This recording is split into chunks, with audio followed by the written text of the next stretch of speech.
one day somebody does something unspeakable to someone else, to someone you hardly knew, and you do something about it because you can. We get this story from BBC.com. A 71-year-old man who was arrested shortly after the assassination of Charlie Kirk. Remember the old guy that was down in handcuffs? And then he was released. Tried to help the suspected gunman escape by faking a confession, says authorities. Utah County Sheriff Michael Smith said George Zinn, that's his name, admitted to police that he had yelled that he was the shooter to allow the actual suspect to flee. That's obstruction, isn't it? The prime suspect in the killing is a 22-year-old Tyler Robinson, who appeared to acknowledge Mr. Zinn's initial arrest after the shooting, telling his roommate over text that the police grabbed some crazy old dude. Mr. Zinn is being held on obstruction of justice charges. Good. Separately, he has also been charged with possession of child sex abuse material. George Zinn was one of two people that the police had detained for questioning after conservative commentator Charlie Kirk was fatally shot at the Utah Valley University on September 10th. What a sad day. Police later determined that the two suspects were not involved in the killing. Mr. Zinn intentionally yelled that he was the shooter, and by doing so, he obstructed law enforcement from focusing on the actual shooter, said the sheriff in a statement. Court documents filed by campus police allege that Mr. Zinn began shouting, "I shot him, now shoot me." When asked by an officer where the weapon used in the shooting was located, he allegedly responded, "I am not going to tell you," according to documents. The sheriff said that there was currently no evidence Mr. Zinn colluded with the gunman. Sheriff Smith added that Mr. Zinn is also being held for the sexual exploitation of a minor, and that agents found more than 20 images of children in various stages of undress and sexual posing. So this is just a creepy-ass chomo. On Monday, a judge ordered that Mr. Zinn be held without bail, calling him a substantial danger to the community. That was last Monday, not this Monday. It was not clear from court records if he had a lawyer. Now, Mr. Zinn is well known among organizers of public events in Salt Lake City, said the New York Times. They said he showed up frequently to public forums with the intention to disrupt the event or question a high-profile speaker. He also has a long history of minor crimes, including an arrest in 2013 for sending a threatening email to the hosts of the Salt Lake City Marathon just days after the Boston Marathon bombing.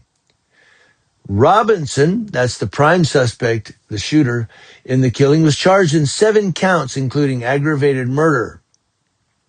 Charlie Kirk, one of the highest profile conservative activists and media personalities in the United States, is known for his outspoken views on gender, race, and gun rights. Kirk was a polarizing figure and a close ally of President Donald Trump.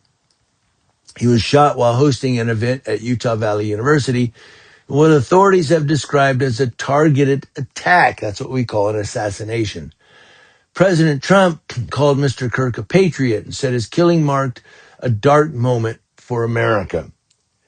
And so I've seen someone on Facebook that put, "I don't know why you all are upset. Charlie Kirk was not a good person," and I'm going to get back to that in a second. But I commented and I said, whether he was a good person or whether or not he was a good person, whether he was a bad person, or whether or not a bad person, it does not matter.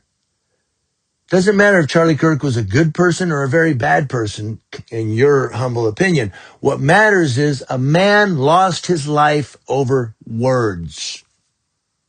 Because all Charlie Kirk ever did was get up and debate people. That's all he did was debate people.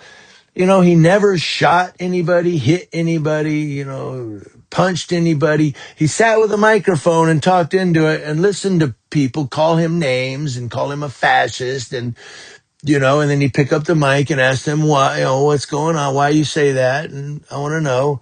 And then he would listen. And you may disagree with a lot of things he said, But in the end of the day, when it's all said and done, the man lost his life over words. Words, what he said. So it doesn't matter if you liked him, hated him, loved him, whatever.